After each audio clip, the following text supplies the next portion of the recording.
Hello. ആ നീയോ? എന്തു പറ്റി ഇന്ന് ടിവിയിൽ നിന്റെ ഷോ കണ്ടില്ല? ഒക്കെ നേരി പറയാം. അത്യാവശ്യമായിട്ട് നീ ഒന്ന് ബിഗ് ബസാർ വരെ വരണം. എന്താ കാര്യം? പറയാം, നീ ഒന്ന് പെട്ടെന്ന് വന്നേ.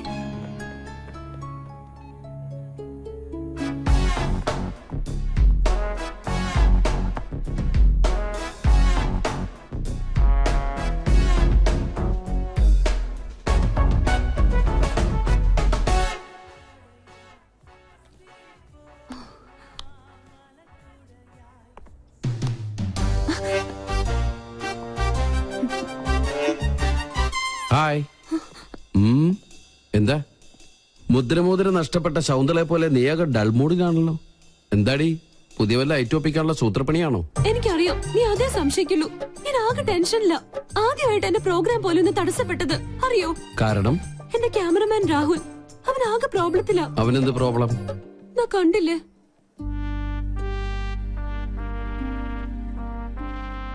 സോനം അവന്റെ ഗേൾഫ്രണ്ടാ.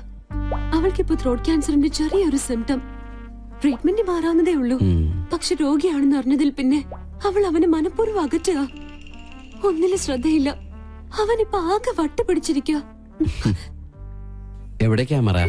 പ്ലീസ്, ആ കണ്ണിലൂടെ നീ എന്നെ ഇപ്പൊ കാണരുത്. ആരെ വേണേലും ഞാൻ പിടിച്ച് സത്യം ചെയ്യാം. ഞാൻ പറയുന്നത് നേരാ. എക്സ്ക്യൂസ് മീ, ഇവിടെ വായു ഗുളിക കിട്ടോ? Get lost. അവൻ എന്തെങ്കിലും കടുങ്കായി ചെയ്യും, അതാ എന്റെ പേടി. ഞാൻ എത്ര പറഞ്ഞിട്ടും അവള് കേൾക്കുന്നില്ല. നീ ഒന്ന് പറഞ്ഞ് അവളെ ബോധ്യപ്പെടുത്തണം പ്ലീസ്. അല്ല, ഇതിനിപ്പോ എന്നെ തന്നെ വിളിച്ചു വരുത്താൻ കാരണം? ക്യാപ്റ്റൻ ചക്രപാണി നിന്റെ സീനിയർ ഓഫീസർ ആയതുകൊണ്ട്. ചക്രപാണി സാറിന്റെ ആരാ കുട്ടി? മകൾ. ഈ ഒരു കാര്യത്തിൽ ഇനിയും നിനക്കെന്നെ വിശ്വാസമില്ലെങ്കിൽ വേണ്ട.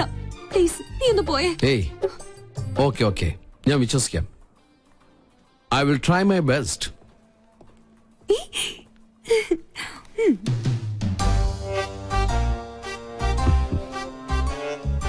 Excuse me.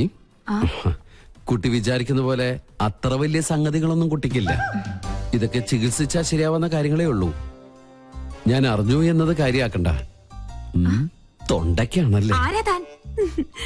ഒക്കെ എനിക്കറിയാം. എന്തിനാ വെറുതെ ആ പാവത്തിന് ഇങ്ങനെ വിഷമിപ്പിക്കുന്നത്? ഈ പ്രണയം എന്ന് പറയുന്നത് ദിവ്യമായൊരു അനുഭൂതിയാണ്. അവിടെ തന്റെ ഇടമാണ് ആവശ്യം. നമ്മള് ഒന്നിനെ പേടിക്കാൻ പാടില്ല. I can understand your feeling. Chakrapani സാറിനോട് ഞാൻ സംസാരിച്ചോളാം.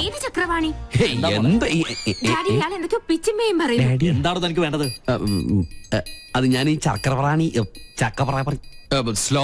സോറി ചക്രപാണി സാറിന്റെ മകളാന്ന് വിചാരിച്ചിട്ട് ഞാൻ സംസാരിച്ചു. നമ്പറായിട്ട് ഇറങ്ങും പെണ്ണുങ്ങളെ ശല്യപ്പെടുത്താൻ. ട്രീറ്റ്മെന്റില്ല. തന്നെ മരിച്ച കാമുകയോട് സാദൃശ്യമുള്ള ഏത് പെൺകുട്ടിയെ കണ്ടാലും ഒന്ന് നിയന്ത്രണം വിടും. അതിന് ചങ്ങലക്കിടല്ല വേണ്ടത്. ഉപദ്രവിക്കില്ല. സംസാരം കൊണ്ടുള്ള ശല്യേ ഉള്ളൂ. അതുകൊണ്ടാ ചങ്ങലക്കിടാത്തത്. അതെ അതെ, സാറ് ധൈര്യമായിട്ട് പോയിക്കോട്ടാ. കടുവയെ പിടിച്ച കിടുവ. എപ്പടി? ഇതിൽ ഞാൻ ഷൂട്ട് ചെയ്തത് ഒരു എപ്പിസോഡാ. നാട്ടുകാരുടെ മുമ്പിൽ നീ അലങ്കോലപ്പെടുത്തിയ എന്റെ ഇമേജ് തിരിച്ചെടുക്കാൻ ഇത് മാത്രം മതി എനിക്ക്. This is the Pinky Show.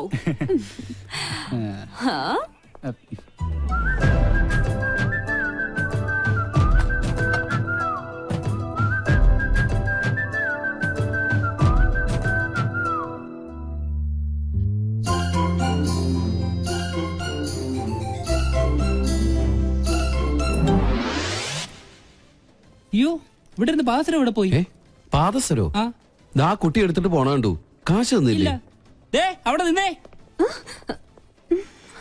ഇതെവിടെ വന്നു? നമുക്കെന്നാ കൗണ്ടർ കൊടുക്കാം. നിക്കവിടെ. സെക്യൂരിറ്റി സെക്യൂരിറ്റി, പാദസരം മോഷ്ടിച്ചിട്ട് കടന്നു കളയാനുള്ള ശ്രമത്തിലാ. എനിക്കൊന്നും അറിയില്ല. അറിയില്ലേ? പിന്നെ ഇതെങ്ങനെ കയ്യിൽ വന്നു? ഞാൻ പറയുന്നത് സത്യം. അഭിനയൊന്നും വേണ്ട. പ്ലീസ് എന്നെ വിശ്വസിക്കേ. അതെ, കണ്ടാലറിയാം തട്ടിപ്പ് കേസ് കേട്ടാണ്. Call the police. Excuse me, പോലീസിനൊന്നും വിളിക്കണ്ട. ഈ കുട്ടി എനിക്കറിയാം. എന്റെ അച്ഛന്റെ പേഷ്യന്റാ. My father is doctor Nath, psychiatrist. ഇതൊരു തരം അസുഖ. വളരെ വില കൂടി എന്ത് വസ്തുക്കൾ കണ്ടാലും അപ്പൊ തന്നെ അടിച്ചുകൊണ്ട് പോവുക. ക്ലെപ്റ്റോമാനിയ എന്നാണ് ഈ അസുഖത്തിന്റെ പേര്. കൊലിസിന്റെ കാശ് ഞാൻ തരാം. ഇതിന്റെ പേര് കൂടി ഒന്ന് പാക്ക് ചെയ്തോളൂ. This is my credit card. കൃത്യസമയത്ത് സാർ വന്നില്ലായിരുന്നെങ്കിൽ ഇതൊരു പോലീസ് കേസ് ആയനെ. എന്ത് ചെയ്യാനാ, ഭ്രാന്തിന് വരെ ചികിത്സയുണ്ട്. പക്ഷെ ക്ലെപ്റ്റോമാനിയക്ക് ചികിത്സക്ക് ഒറ്റ മരുന്നേ ഉള്ളൂ. നല്ല നീളത്തിലൊരു ചോരിലെടുത്ത് നന്നായി പഴുപ്പിച്ച് നല്ല കാന്താരി മുളക് ഇങ്ങനെ തിരുമി തിരുമി അതിൽ പിടിപ്പിച്ചിട്ട് ഈ പാന്റ് ഇങ്ങനെ ഒരു ചന്തിക്കടിക്കുക. I am lieutenant commander Sanjay Nath. ഇതെങ്ങാണ് ഫ്ലാഷ് ആയി നമ്മുടെ പ്രോഗ്രാം തന്നെ ക്യാൻസൽ ആവും. ഇങ്ങനെ ഒരു പാരപണിയൊന്നും പ്രതീക്ഷിച്ചില്ല. ബോബന് മോളി എന്താ പെട്ടെന്ന് തടി തപ്പിയത്? മുല്ലാക്കയ്ക്ക് ഉറുക്ക് കെട്ടാൻ മെനക്കിടരുത്. ഇപ്പൊ മനസ്സിലായോ? ഞാൻ ഒരടി പുറകോട്ട് വെച്ചത് 3 അടി മുന്നോട്ട് ചാടാനായിരുന്നു. ഏയ്, this is not Pinky show, this is Sanjay show. Okay? നല്ല പാവല്ലേ?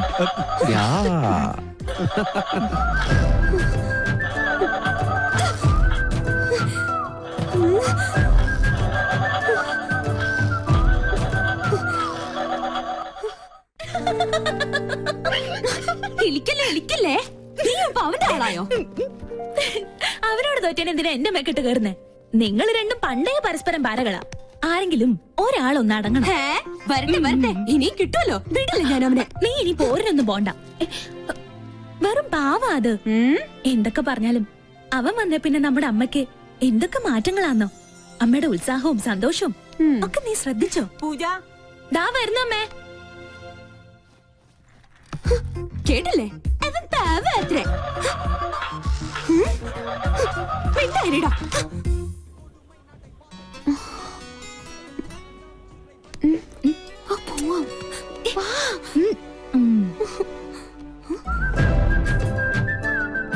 ഇതെങ്ങനെയുണ്ട് കണ്ടേ?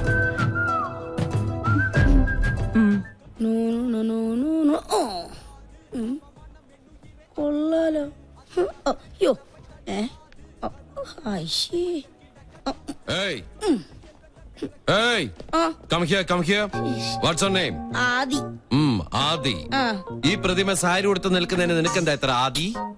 സ്ത്രീകളോട് ഭയങ്കര റെസ്പെക്ട് ഉണ്ടാവണം. അത് ജീവനുള്ളതായാലും പ്രതിമയായാലും. You come this side, okay? പാവാടയില്ലാത്ത സാരി. അല്ലല്ല, ദുശാസനൻ താപ്പോടെ ചെക്കനാണ്. ഞാൻ കൃഷ്ണൻ സാരി ഉടുപ്പിച്ചോണ്ടിരിക്കുന്നുണ്ടില്ലേ? കഷ്ടം, പ്രതിമയെ പോലും വെറുതെ വിടില്ല. ഇറങ്ങിക്കോളും. ആക്ച്വലി ഇതിനെ പിന്നെ മനസ്സിലാക്കാം. സോറി, ഇന്ന് ആരെയാണോ ആ കണി കണ്ടത്? അവനെന്റെ കൈ കിട്ടി അവനെ ഞെക്കിപ്പിടിച്ച് ചോര ஐயோ போட்டோ கூட விட மாட்டீங்களாடா அடக்கடவுளே.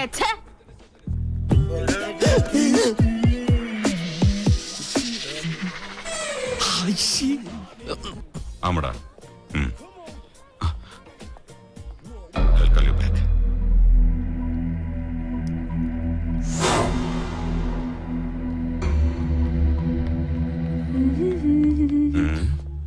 എന്താ?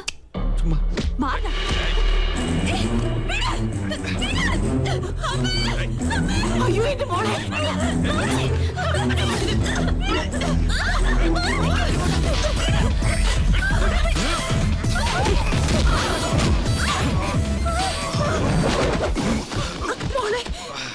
ആരാ എന്റെ ഇയാള്?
വീട്ടുതടങ്കലിരിക്കാൻ ഞാൻ എന്താ രാജ്യദ്രോഹിയ?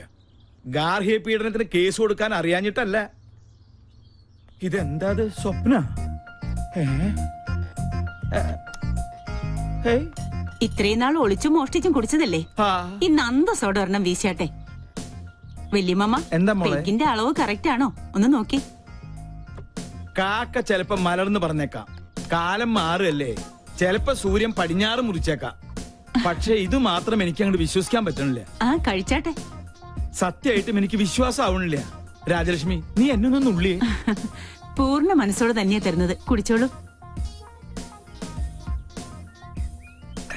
ഉള്ളത് പറയാലോ, ഇപ്പഴാ നീ എന്റെ മരുമോളായത്. കുടുംബത്തിൽ ഒരു നേവിക്കാരനായ മരുമോൻ വന്ന് കേറുമ്പോ വല്ലപ്പോഴും കമ്പനി കൊടുക്കാൻ ഇങ്ങനെ ഒരു കാരണവര് വേണമല്ലോ. എന്താ നീ പറഞ്ഞത്? അതൊന്നുകൂടെ കേക്കട്ടെ. എന്റെ മനസ്സില് വെറുതെ ഒരു മോഹം. നമ്മുടെ പൂജമോൾക്ക് സഞ്ജയ് ഒന്ന് ആലോചിച്ചാലോ? നേര് പറയാലോ രാജലക്ഷ്മി, എന്റെ മനസ്സിലും തോന്നിയ ഒരു ആഗ്രഹ. പക്ഷെ നിന്നോട് പറഞ്ഞ ഒരു അബദ്ധാവോന്ന് പേടിച്ച് മിണ്ടിയില്ല. കുട്ടികൾ ഇപ്പൊ അറിയണ്ട. വല്യമ്മ നാട്ടിൽ ചെന്ന് അവന്റെ വീട്ടുകാരുമായി ആലോചിച്ച് ജാതകപ്പുറത്ത് നോക്കിയിട്ട് മതി എല്ലാം. എപ്പ പുറപ്പെട്ടു എന്ന് ചോദിച്ചാ മതി. അല്ല, അവന്റെ സമ്മതം കൂടി അറിയണ്ടേ? എനിക്ക് വിശ്വാസമുണ്ട് അവൻ സമ്മതിക്കുമെന്ന്. ഓ, എന്റെ പേരക്കുട്ടിയുടെ കല്യാണം ഉറപ്പിച്ചിട്ടേ ഞാൻ ഇനി അവിടുന്ന് ഇങ്ങോട്ട് വരുള്ളൂ. രാജലക്ഷ്മി, നീ ഒരു ലാർജും കൂടി ഒഴിച്ചേ. ഇനി ഒന്നിനും ഒരു വിഘ്നമില്ലാതെ ഇതൊരു പതിവായിക്കോട്ടെ. അത്രയ്ക്കങ്ങോട്ട് വേണം. വേണ്ടേ? വേണം അല്ലേ? ആവശ്യമുള്ളൂ.